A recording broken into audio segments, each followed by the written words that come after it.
Alors si j'applique ça maintenant à nous, qui sommes les membres des équipes éducatives, ça implique aussi des choses.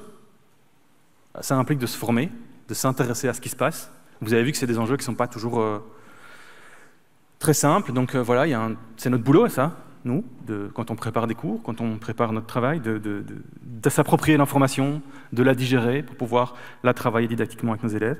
Ça implique de débattre en équipe, si on veut dépasser l'approche un peu marginale et fragmentée qu'on a chacun dans notre classe. Ça implique des échanges de partenariats avec des gens autour de l'école, parce qu'on ne doit pas tout faire tout seul. Et ça implique, comme je l'ai dit, de réfléchir alors à notre organisation en tant qu'école, comment notre organisation école, notre collectif école, il va vers la durabilité, vers le zéro déchet, vers une éco-school, etc.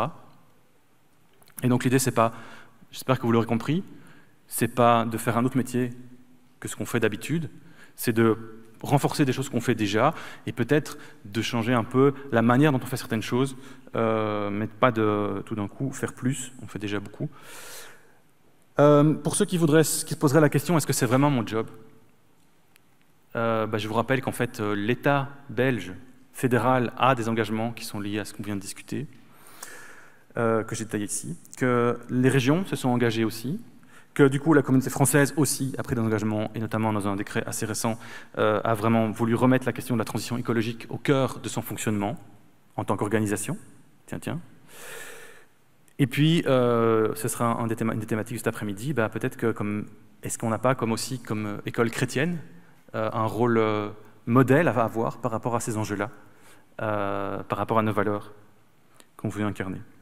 Donc oui, il n'y a pas de contradiction entre ce que je vous ai expliqué là et puis le mandat qu'on a comme professionnel de l'éducation et de la formation. Et je terminerai par là.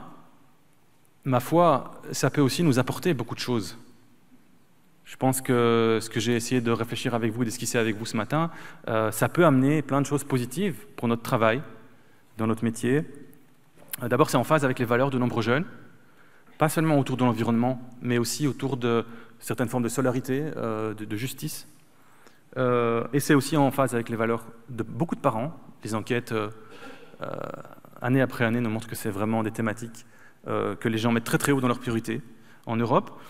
Ça peut développer une vision qui permet de dépasser les découpages disciplinaires. Je n'ai pas dit d'exclure les disciplines, de dépasser les découpages disciplinaires, ce qui est un reproche qu'on fait un peu souvent à l'éducation aussi. On saucissonne trop les savoirs. Okay, voilà, on a des occasions pour mettre les choses ensemble. En termes de motivation, on a là, à mon avis, une mine d'or pour justement contextualiser l'apprentissage, aider les élèves à mieux percevoir l'utilité et l'importance des contenus qu'on travaille. C'est peut-être l'occasion aussi de développer des dynamiques de classe encore plus positives à travers des projets collectifs. L'occasion de renforcer les collaborations avec des familles, puisqu'on va toucher à plein d'aspects en fait, de la vie quotidienne aussi. Et finalement, on parlait de culpabilité tantôt, peut-être aussi nous, à notre niveau, de retrouver un sentiment de contrôle, d'efficacité, de pouvoir s'engager dans l'action, de ne pas rester face à ces problèmes qui paraissent parfois écrasants et insurmontables, et nourrir en fait notre bien-être professionnel. Donc voilà quelques pistes de réflexion. Je vous ai mis, mais pour ceux que ça intéresse, peut-être des références plus scientifiques en anglais sur lesquelles je me suis appuyé aussi.